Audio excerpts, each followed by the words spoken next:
Hello everyone and welcome back to Let's Play Zelda 2 The Adventure of Link. In the last part we started off the game beating the first dungeon in the process, and now we're going to continue on. Now before we head to the next town, which is directly to our west, we actually want to head in this cave to get an item. Because unlike the town, the first town, Raru, where you can get the magic spell there without having to do anything else, certain towns will have their magic, wise man I suppose actually, require a bit of a side quest first. In this case, we need to get this trophy here. That's actually one thing I forgot to show off last part. All the random NPCs around and in their houses that aren't the wise men do give various little hints that are somewhat cryptic, though not to the Castlevania 2 levels. And because of that, you can actually find your way around easier. I think someone in Raru says that there is a wise man in every town, so you can learn a spell in pretty much every town. Though some of them suffer translation errors, as we'll see later on. And here's the next town here. This is the town of Ruto, if I recall correctly? Yep. I wonder if it's Luto in the Japanese version. Anyway, here's me showing off what I mentioned in the last part, that if you find a girl in a red dress patrolling her house, more often than not, she'll be a health restoration point. How she restores your health, though, I don't know, nor do I want to know. And in other towns, I think it starts with the next one, which is the town of Saria, if I recall correctly. You can also find a slightly different colored old woman that can restore your magic. I really don't want to know what she does. And because we saved the trophy, we can see her uncle, who is the wise man of this town. Note, not all the wise men are required. It's just highly recommended you get them. This is one of the few that's required.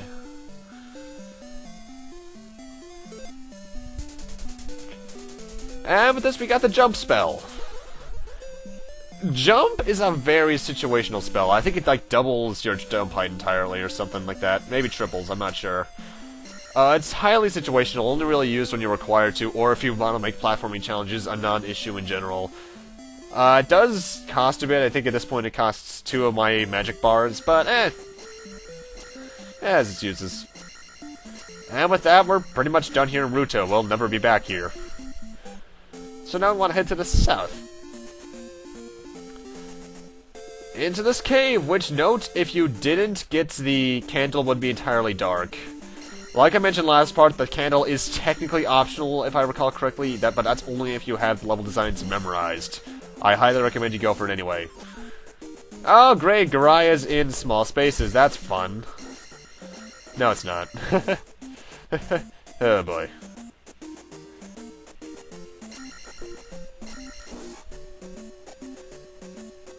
You can block the Garaya's boomerangs with your shield. It's just kind of hard to judge at times because the low ones will always come back high and the high ones will always come back low. It's reacting to them as they're going and coming back that's the hard part. Though I have to admit though, the Garayas have an awesome stash. And more aches. That's the name of the bats. Like all bats, they are fairly annoying. Though they're not as annoying as Castlevania bats, or crows even. And then there's their cousin, the red aches, or as I like to call them, Ache-men. How they turn into red demons from Ghosts and Goblins, I'm not sure. And there's jump being used. And with that, welcome to the next section of Hyrule, the swamp area. That lone forest there on the top right, you can actually go in there to get a free health restore from a fairy, but I don't need it. A lot of the enemies around here are Octoroks. You can also encounter these bird enemies if you get the large ones. Get the large enemy encounters. There is actually the game's first extra life is actually in this area, but I'm not going to go for the extra lives until the end of the game, because I recommend saving those for the final palace. Now we can technically head to the next town right now, but I actually want to do something that you're going to need to do later right now anyway. Because in this big forest right here, there's actually a house you can find. And we want to go to that house in order to get a prerequisite done. And the house, you'll find it because it's surrounded by encounters with these guys for some reason. And here we are. This is Bagu. And he'll give us a note to get to show to the Riverman in the next town.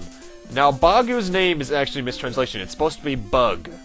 Because there's a guy I didn't show off in the next town by the name of Error, and it's supposed to be a play on words, you know, bug and error, glitch-tastic names and all that kind of such. I am Error, the line that Error has, became kind of infamous because people didn't really get that at the time. The NES mistranslations, we love you so. Even though some of them are absolute failed-does. Oh, Mega Man translations, you are so funny. And we got Bagu Bagus, or Bago Bagos, rather, which are essentially the flying fish of Mario 1. Now that lone forest there on the right of the screen there, I'm going to be going back there momentarily because I want to do some stuff here in town first. And what this guy says, eyes are Ganon anywhere, or everywhere. If you've been talking to the citizens in the towns, you'll notice that if you talk to the random citizens in this town, there's a chance that they will turn into a purple ache and try to kill you. So don't talk to them. Hey, I like this table. What's underneath it? I found a mirror underneath the table. First off, that is the only line Link has ever said in a game ever, as far as I can recall. Well, obviously we see him talking in Skyward Sword, but we never actually hear him. But that mirror is the prerequisite for getting to the wise men of this town.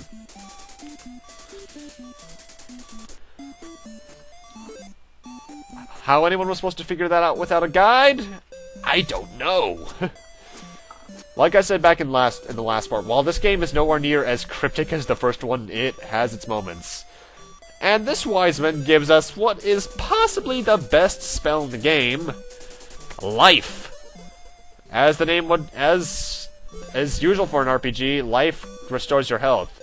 However, it takes a lot of MP at this point. I think it takes 3 and like 9/10 of a bar with my current magic level.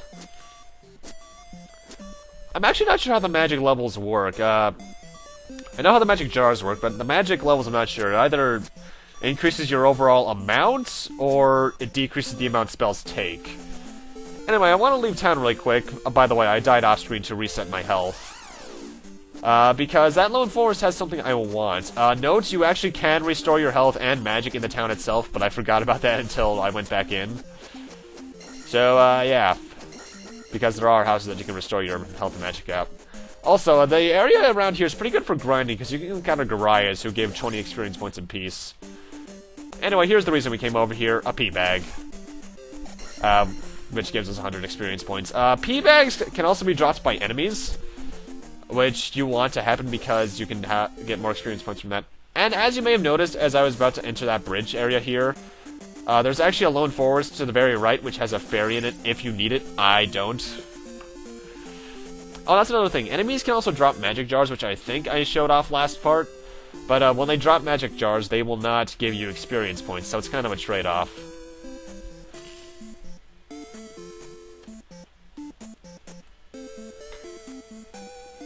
And there's a random graveyard here for some reason. I'm not sure if that has any purpose. And this is the lady that can restore your magic. Actually, thinking about it. Yeah, I was about to I just remembered, in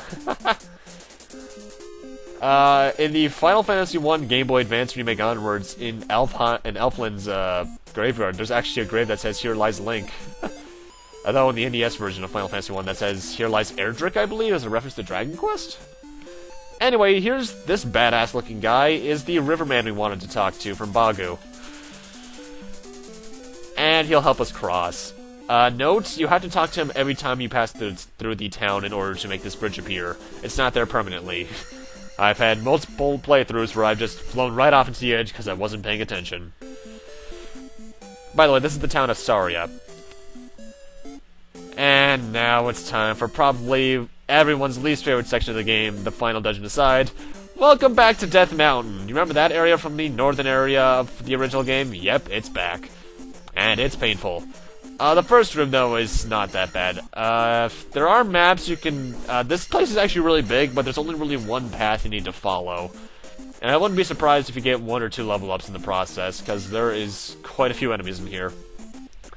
Including especially annoying ones that we'll see in this room, if I recall correctly. By the way, you might notice every now and then that my health magically resets to max along with my magic. That's because I edited out deaths. which is bound to happen in this place. If you die here, don't worry, even the best die here except for speedrunners. Actually, I need to look up what is the best speedrun time for this, because I do that a lot nowadays for some reason.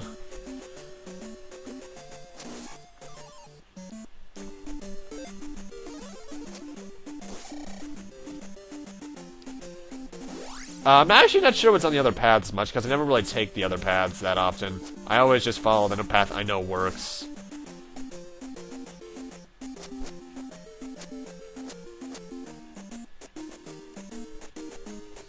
And here's the first of the most annoying enemies in the game. Well, some of the most annoying enemies in the game. The orange Dairas. And as you can see, they hurt. And they like to get up close and personal. They are very aggressive.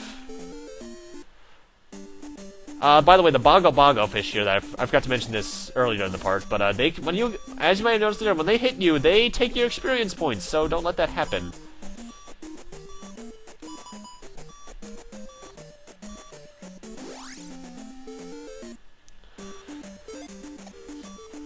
And here's where we see one of the more annoying enemies in the game, the red Dairas. They're the same as the orange ones, except they do more damage, have slightly more health, and throw their axes.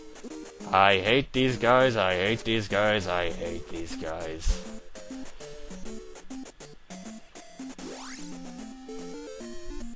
And you're gonna be encountering quite a few of them, too. Ugh.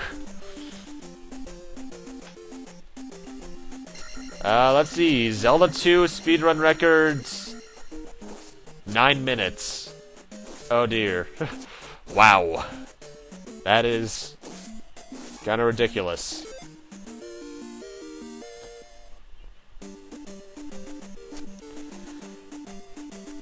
Well, actually, no, it's a large skip glitches. The single segment normal is about just over an hour. Okay. Oh, that scared me for a second. I was like, holy. The red Dairas, though, any Dairas actually, do have a weakness in the fact that they can't jump. In fact, not many enemies in the game can. I think only a total of 2, maybe 3 can. And that causes you to be able to do stuff like this. However, if you're being kind of wussy like me, it can still be kind of dangerous.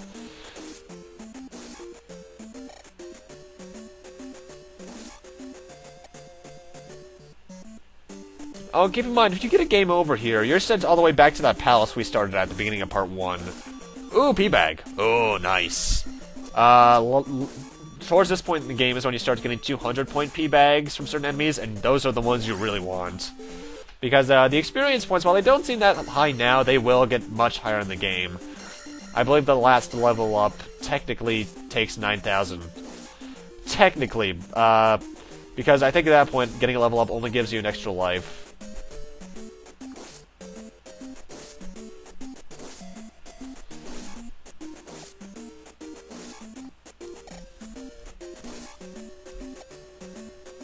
At least they were courteous enough to put a red jar here if you had life. That's pretty nice of them.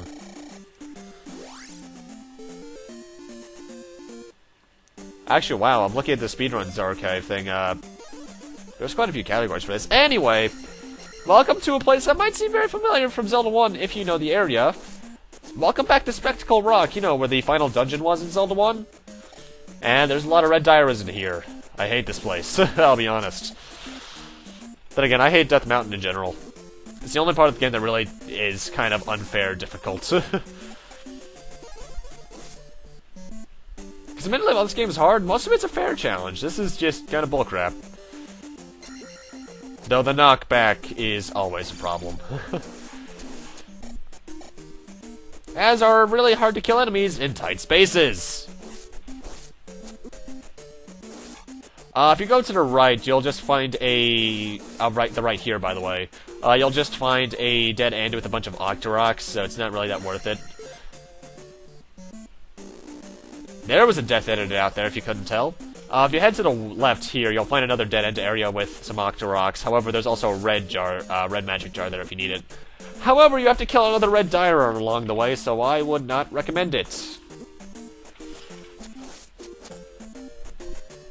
And I phased that guy off screen. That actually rarely ever happens in this game. Hey, it's a Mew! And it just couldn't take the world any longer. Oh boy.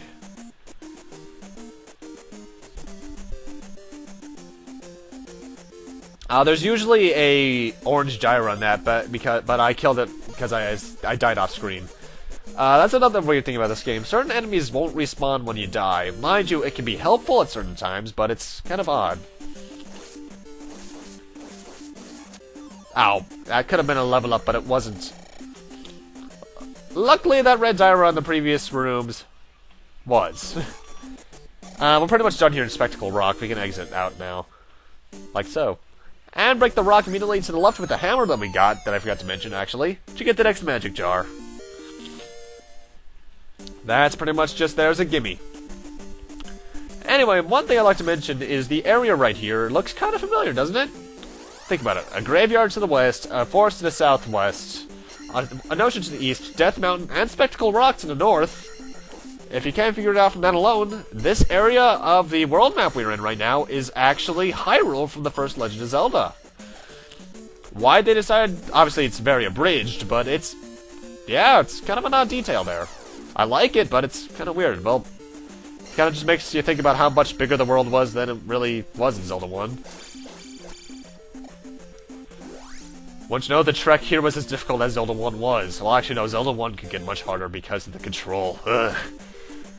I like Zelda 1 enough at times, but the control is awful.